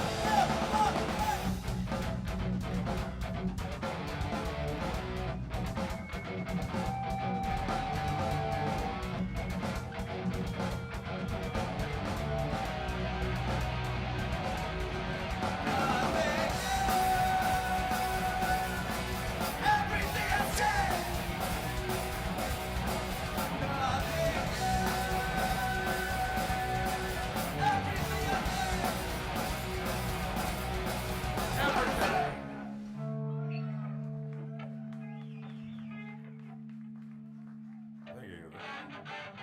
Song's called Great. This one's from Zach. Great.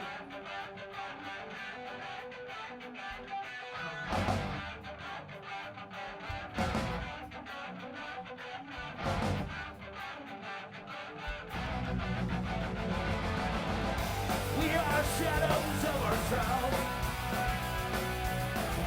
caught between the light and dark, broken as we are, fractured into shards. We can be anything we really want to be. Is there anything you want to be? And out of the dark we try, so we can walk away before the despair and pain.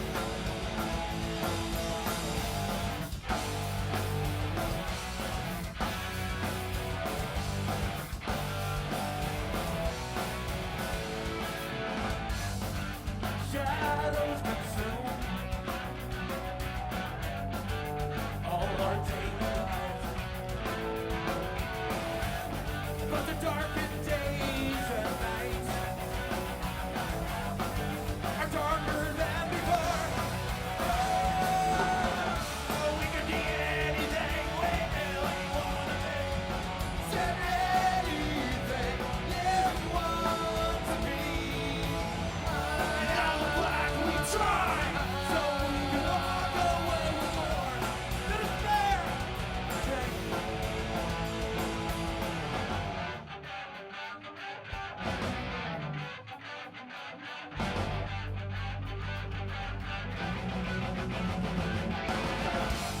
And then the shadows fall away, and the dark becomes light. We can be anything we really want to be. Is there anything you want to be? And out of black we try, so we can walk away with more despair, pain. Yeah.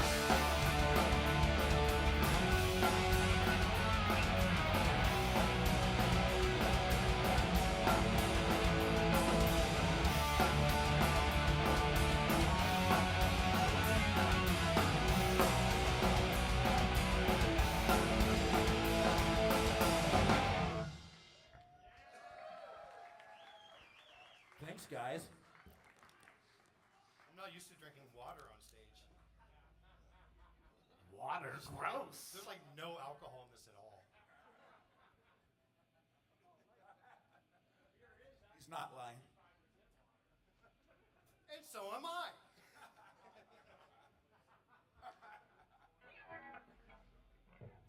This is Idiocracy.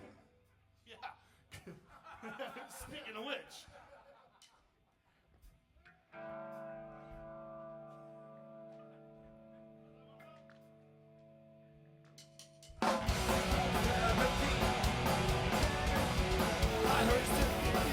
Knowing you can never think down, I see the times are changing. And there's a decency, can't define your frustration now.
Nailed it.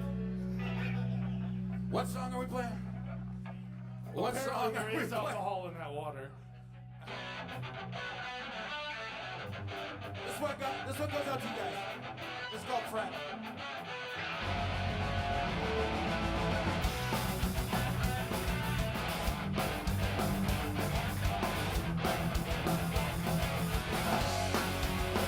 Stand back to back. I can't forget how many times I counted on my friends. It's one for all. One goes we fall. Alone we are weak. Together we are strong. Together we are one. We'll never stand alone.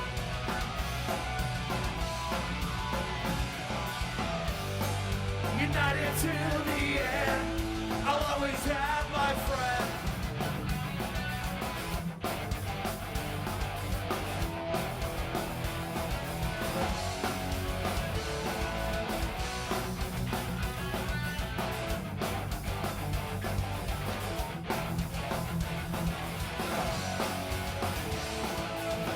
Make no mistake, these times they don't break. That's just one thing you can't take away. Looking down on me, stick around your feet.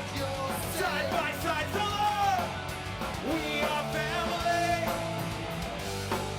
Together we are one. We'll never stand alone.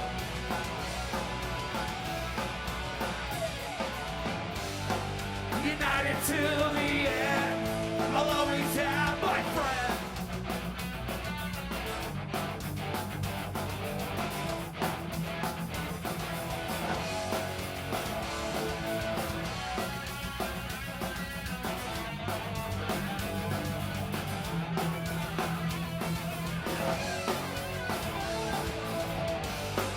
Together we are one. We'll never stand alone.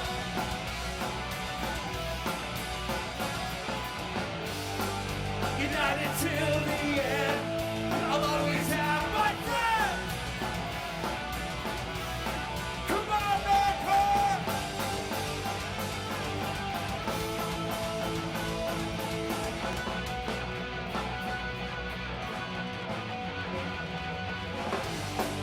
United till the end. I'll always have my friend.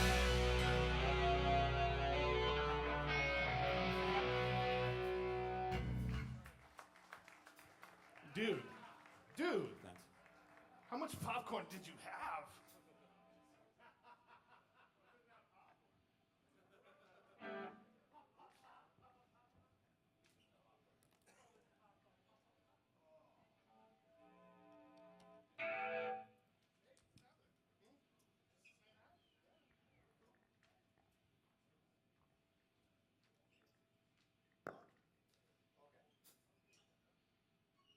Okay. Oh. Yeah, the love song. This one's for the ladies. Or the dudes, it's cool.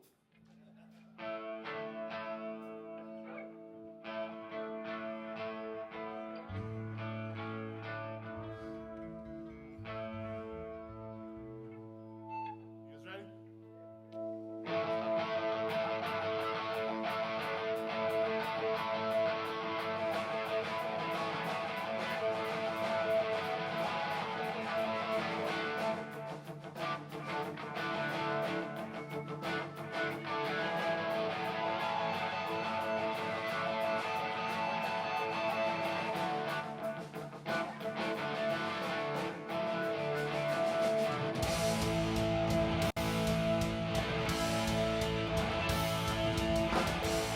I still remember the night so clear. All the clumsy introduction. Sheriff Boone's with stolen rights. In our backseat refuge. The windows down, the lights in the rear view. Music drowning in your hair. That your friends had warned you that's okay. My friends had warned me too. All those scars we tried to hide. I showed you yours, you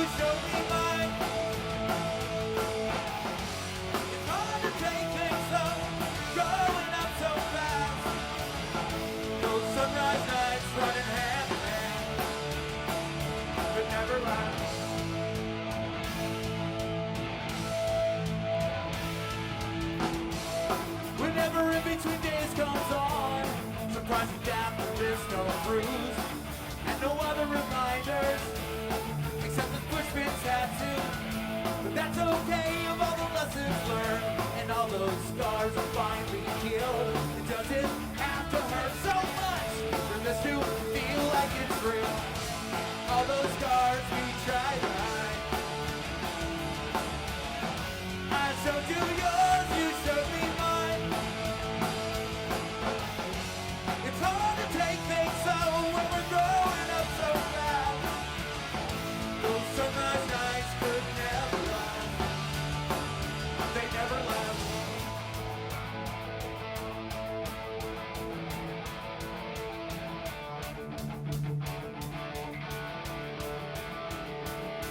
Come back, don't walk away. Come back to me. Come back, oh can't you see? Come back to me. All those scars we tried to hide. I showed you yours, you showed me mine. It's hard to take things home. We're growing up so fast. Those sunrise nights could never last. This next song's on the Nardcore 4 record, which is on sale by 4 different people over there. So buy it.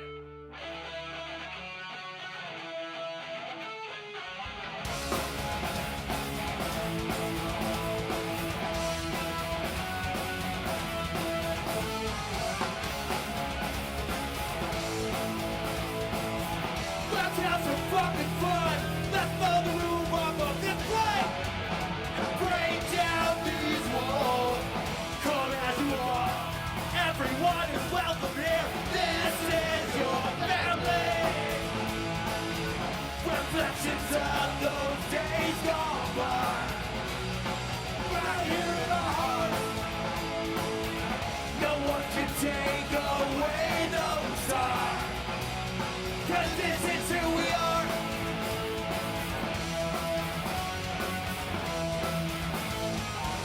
Nardcore forever.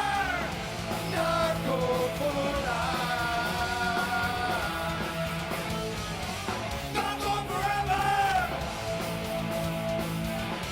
Keep moving forward. Built up on the same. Nardcore for life. The generations made their mark. But now it's up to you. Let's not just see it through. The quality of life you live equal to what you give. What happens next is what you do. The scene is here for you. The scene is here for you.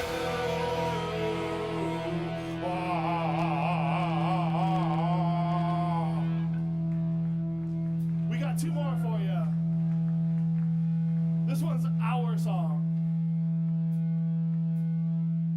This one goes out to John C. for help making this. Jump in anytime, John.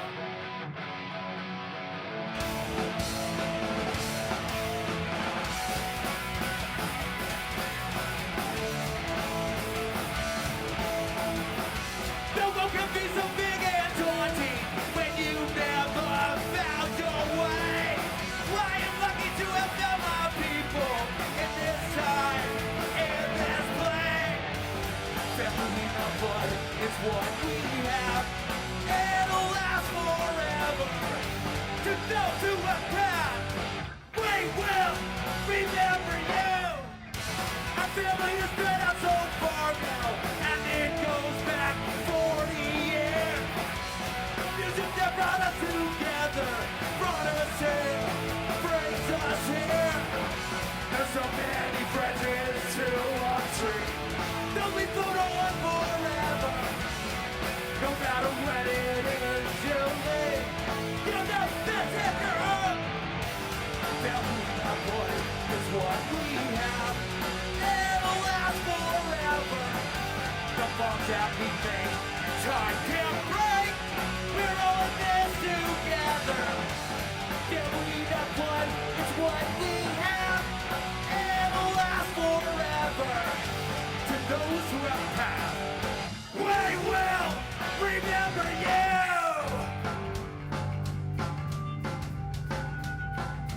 Obviously.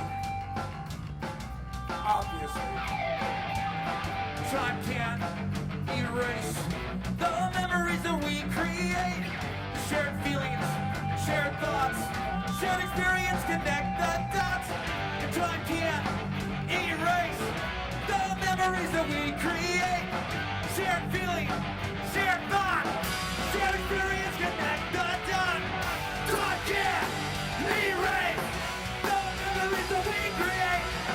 Shared feeling, shared thought, shared experience connect the dots.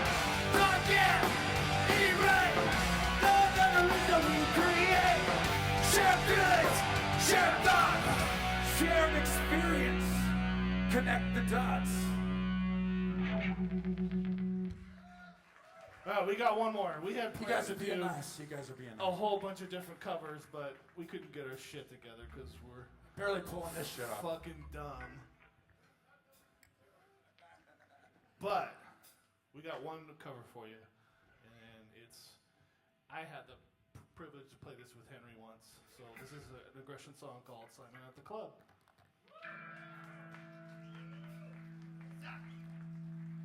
Or bingo at the club.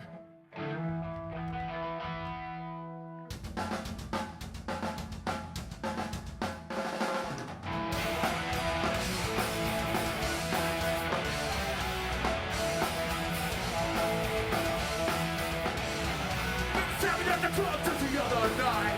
It was so cool you got no fight. It was alright cause the pros was there. Middle of the others and no one cared. It's all dance to fucking gonna see. After super balls, they'll be cooking holes in the wall. Don't get the joke cool. When they close, you know you're the fool. Got the power to stop our gig. Don't you know that's the perfect? Don't for the pit if they think they're tough. Tell you this, the future.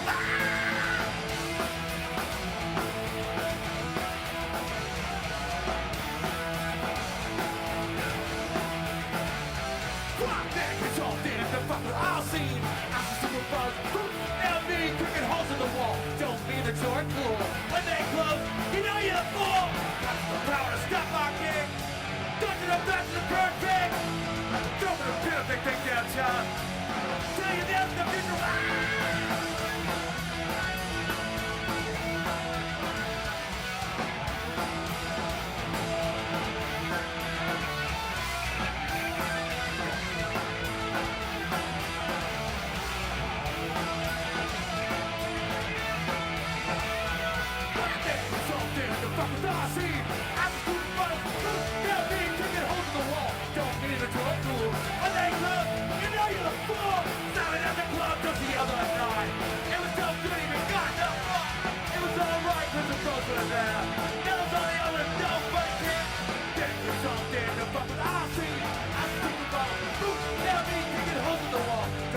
When they close, you know you're the fool!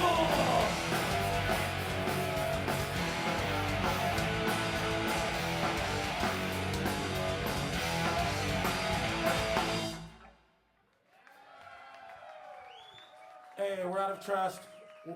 We're good sometimes. Thank you.